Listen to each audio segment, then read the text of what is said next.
駅まで送ってくれてありがとう。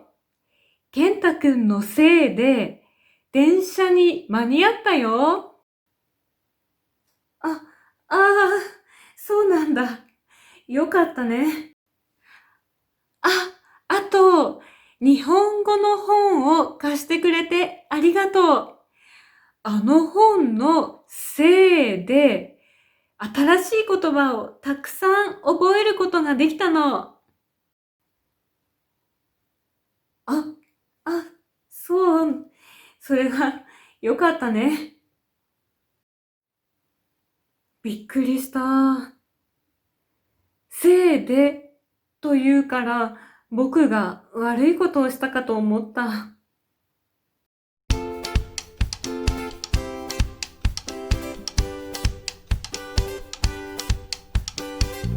こんにちは。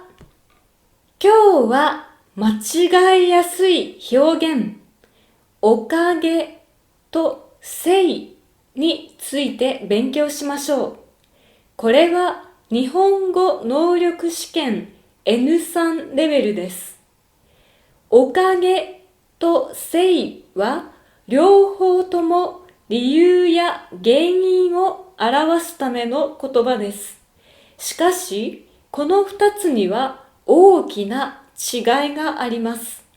そして、その違いを理解せずに間違えて使うと、相手に誤解を与えてしまうこともあります。この動画では、おかげとせいの文法をとってもわかりやすく説明しています。これを見れば正しい使い方がマスターできます。今日は2つのパートに分けて説明します。まず、おかげとせいの意味と使い方を理解しましょう。それから、おかげ、せいを使った表現をいくつか紹介します。とても大切な表現なので、ぜひマスターしましょうね。それでは早速始めましょう。まずは一つ目のパート、おかげとせいの意味と使い方について説明します。さっき、おかげとせいは両方とも理由や原因を表す言葉だと言いました。この理由や原因に注目してみましょう。理由や原因には2種類あります。それは良い結果を与えるものと悪い結果を与えるものです。良い結果とは、例えばテストでいい点数を取ったことなのです。逆に悪い結果は、例えばテストで悪い点数を取ったことなどです。この良い結果にも悪い結果にも理由や原因があるとします。テストでいい点数を取ったのはなぜですか？それはたくさん勉強したからです。逆に悪い点数を取ったのはなぜですか？それは勉強しなかったからです。ここで良い結果の理由を説明したいときにおかげを使います。そして悪い結果の理由を説明したいとき、せいを使います。いいですか？良い結果の理由はおかげ。悪い結果の理由はせいを使います。それでは、おかげとせいを使った文法の形を確認しましょう。まず、このおかげとせいは過去形の文章で使うことが多いです。形はこのようになります。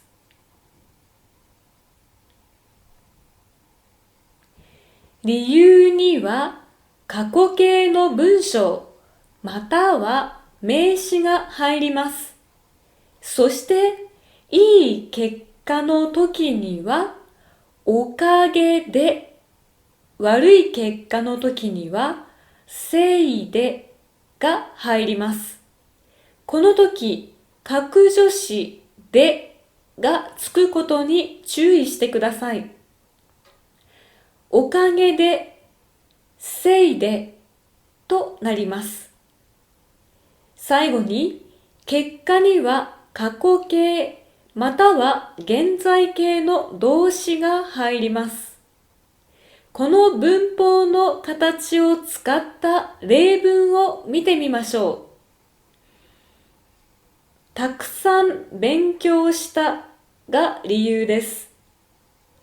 テストでいい点数を取ることができたが結果です。この時はいい結果なのでおかげを使います。すると文章はこのようになります。たくさん勉強したおかげでテストでいい点数を取ることができました。たくさん勉強したおかげでテストでいい点数を取ることができました。逆のパターンも見てみましょう。あまり勉強しなかったが理由です。テストで悪い点数を取ってしまったが結果です。この時は悪い結果なので、せいを使います。文章はどうなりますか？さっきの形を思い出して考えてみてください。よろしいですか？文章はこうなります。あまり勉強しなかったせいで、テストで悪い点数を取ってしまいました。あまり勉強しなかったせいで、テストで悪い点数を取ってしまいました。理由に名詞を使った形の例文も見てみましょう。仕事が早く終わったが結果です。理由は山田くんが手伝ってくれたからです。この時、こんな風に言うことができます。山田くんのおかげで仕事が早く終わりました。山田くんのおかげで仕事が早く終わりました。これは良い結果の理由を説明するだけではなく、仕事を手伝ってくれた山田くんに対する感謝の気持ちも表現しています。逆のパターンも見てみましょう。仕事が増えたが結果です。理由は田中くんがミスをしたからです。この時、こんな風に言うことができます。田中くんのせいで仕事が増えました。これは悪い結果の理由を説明するだけではなく、ミスをした田中くんを批判する気持ちも表現しています。この動画の最初に、ミシェルさんは健太くんに何と言っていましたか？もう一度見てみましょう。健太くんのせいで電車に間に合ったよ。健太くんのせいで電車に間に合ったよ。ミシェルさんは健太くんのおかげでを間違えて健太くんのせいでと言いました。この時、健太くんは自分が批判されているのではないかと思ってしまったのですね。こんな風におかげとせいを間違えると相手に悪い印象を与えてしまうこともあるので注意してください。ここまで OK ですか？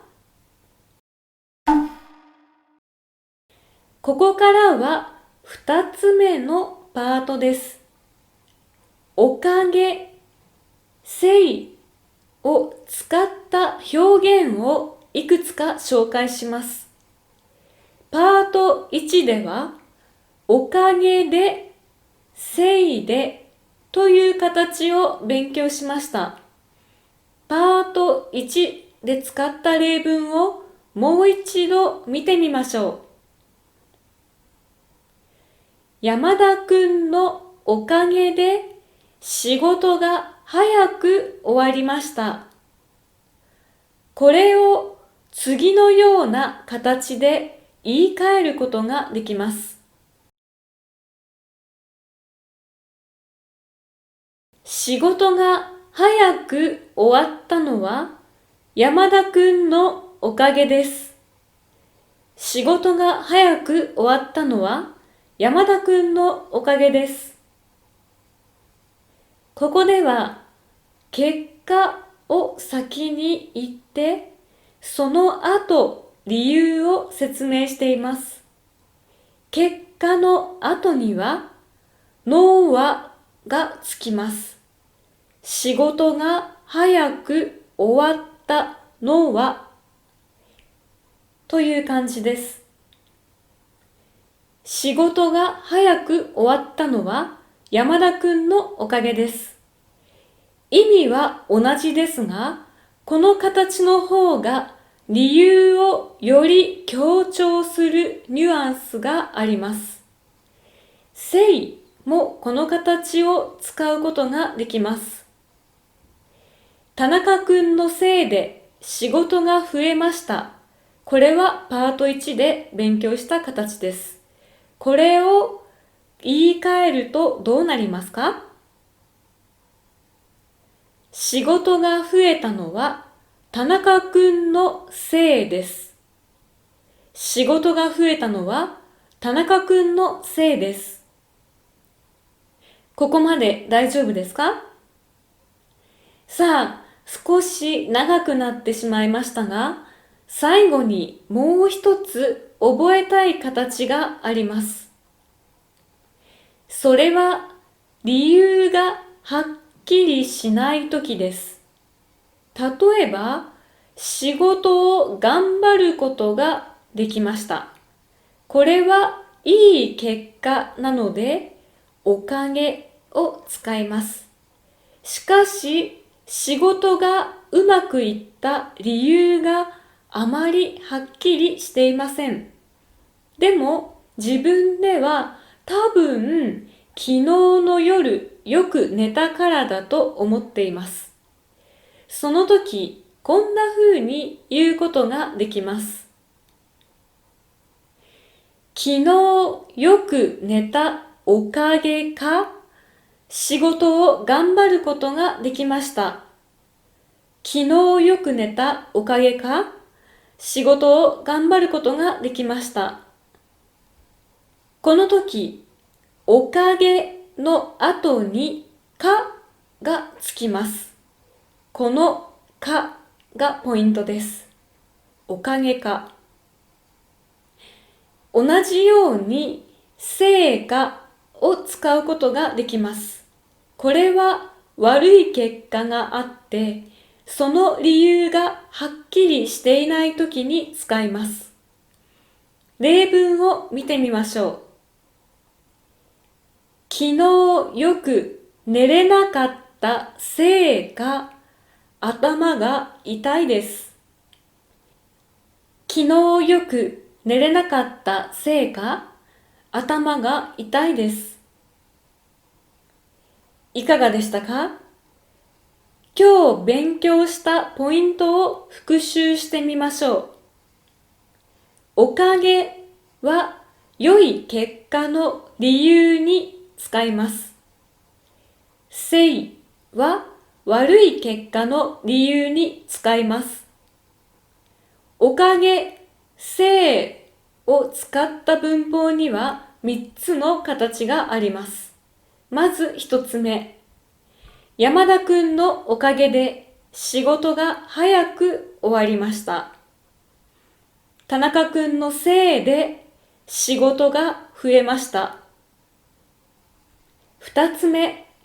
仕事が早く終わったのは山田くんのおかげです。仕事が増えたのは田中くんのせいです。そして最後に3つ目。よく寝たおかげか、仕事を頑張ることができました。よく寝れなかったせいか、頭が痛いです。これは理由や原因がはっきりしないときに使うんでしたね。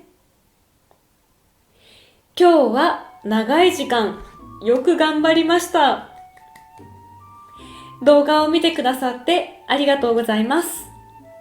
これからもこのように日本語の文法に関する動画をたくさんアップしていきたいと思います。これからも一緒に頑張りましょう。動画が気に入ったらぜひチャンネル登録、いいねボタン、そしてコメントをお願いします。それでは、バイバーイ。